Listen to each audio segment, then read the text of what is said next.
बहुत ही सिंपल, बहुत ही आसान, लेकिन बहुत ही टेस्टी चने की दाल का खिचड़ा बनाएंगे। तो बिस्मिल्लाहिर्रहमानिर्रहीम, अस्सलाम वालेकुम माय व्यूअर्स। उम्मीद है कि आप सब खैरियत से होंगे। अल्लाह ताला बरकत दे आपके कानों में और आपके दस्तरखान को हमेशा हरा भरा रखे। जी जनाब, एक कढ़ाई लेंगे और उसमें हाफ कप के करीब ऑयल ऐड करेंगे या फिर आप घी भी ऐड कर सकते हैं। जब अच्छी तरह से ये गर्म हो जाए तो इसमें एक छोटी सी मैंने प्याज ली है और उसको बिल्कुल बारीक बारीक कट कर लिया था और इसको हम ब्राउन करेंगे। इसको ब्राउन करके निकाल लेंगे। जब ये रेडी हो जाएगा खिचड़ा तो ऊपर हम स्प्रिंकल करेंगे इस अनियन को। इसकी जगह आप रेडीमेड ब्राउन प्याज भी ले सकते हैं। तो ये देखिए ज़बरदस्त सा ब्राउन कलर आ गया है इस प्याज का। इसको ज़्यादा क्वांटिटी में नहीं लेंगे, बस एक छोटी सी प्याज लेंगे। थोड़ी सी प्याज मैंने रहने दी है तेल के अंदर। अब इसमें साबुत तमाम मसाले ऐड करेंगे जो हमने लिया था और उसको थोड़ी देर स्पून की मदद से चलाएंगे ताकि इसका फ्लेवर आ जाए इस ऑयल के अंदर और अच्छी सी खुशबू आ जाए। अब लहसुन अदरक का पेस्ट ऐड करेंगे और फिर इनको भूनेंगे। लहसुन अदरक को इतना भूनना है कि इसका पानी ड्राई हो जाए और ये अच्छा सा हल्का सा ब्राउन कलर आ जाए इसके अंदर। लहसुन अदरक भुन चुका है। अब हम पानी ऐड करेंगे। पानी की क्वांटिटी चावल के मुताबिक लेते हैं। अगर 2 गिलास चावल है तो 4 गिलास पानी का ऐड करेंगे। तो मैंने हाफ केजी चावल लिया है तो 1 लीटर पानी या फिर 4 गिलास वाटर का ऐड करेंगे। लेकिन मैंने यहाँ पर आधा गिलास पानी कम ऐड किया, यानी कि मैंने 3.5 गिलास पानी ऐड किया है, क्योंकि जो चने की दाल थी उसमें भी पानी मौजूद था। तो पानी के रेशियो को इसी तरह से बैलेंस करेंगे। अब ये बॉयल आ चुका था पानी के अंदर। अब चने की दाल ऐड कर दिया है और राइस को जो सोक करके रखा था उसके पानी को स्ट्रेन करके वो भी डाल दिया है।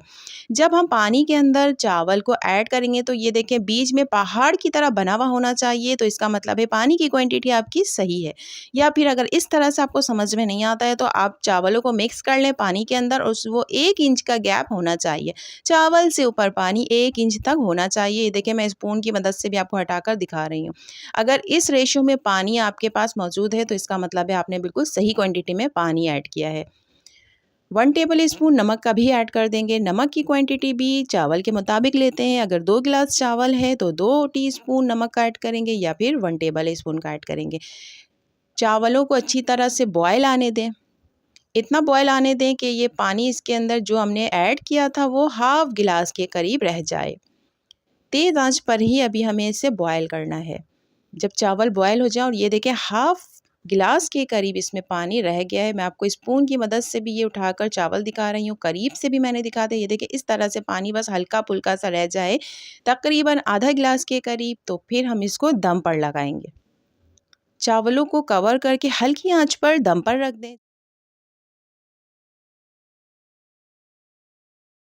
जो हमने खिचड़ा को दम पे रखा था उसको भी चेक कर लेते हैं। खिचड़ा को जब दम पे रखा था तो उसके बाद अब ये इसको मैं चेक करके देख रही हूँ। ये देखिए पानी भी इसका ड्राई हो चुका है और चावल को भी चेक करेंगे कि चावल कैसे गल चुके हैं, गले भी हैं कि नहीं गले। ये देखिए चावल भी इसके अच्छी तरह से गल चुके हैं और दाल को तो हमने पहले ही बॉयल करके डाला था तो फिर दाल की तो टेंशन है ही नहीं। ज़बरदस्त सा ये खिचड़ा रेडी हो चुका है। अब इसको अच्छे से प्लेट में निकाल लें आप, सर्विंग प्लेट में। ये देखें किस तरह से निखरे निखरे से चावल आपको नज़र आ रहे होंगे और जो हमने साबुत गरम मसाले सारे ऐड किए थे उसका फ्लेवर, लहसुन अदरक का फ्लेवर कमाल का टेस्ट बनाती हैं। आप एक बार ये चना दाल पुलाव की रेसिपी ज़रूर ट्राई कीजिएगा, आपको बहुत पसंद आएगी। और आप मुझे कमेंट सेक्शन में ज़रूर बताइएगा अपना फीडबैक। अगर आपको मेरी ये रेसिपी ज़रा सी भी पसंद आई हो तो मेरे चैनल को सब्सक्राइब कर दें, वीडियो को लाइक कर दें और बेल आइकन को हिट कर दें ताकि मेरी नई आने वाली तमाम रेसिपीज़ आप तक पहुंच सके। आज तक के लिए इतना ही। मिलेंगे किसी नए दिन किसी नई वीडियो के साथ। जब तक के लिए अल्लाह हाफिज़।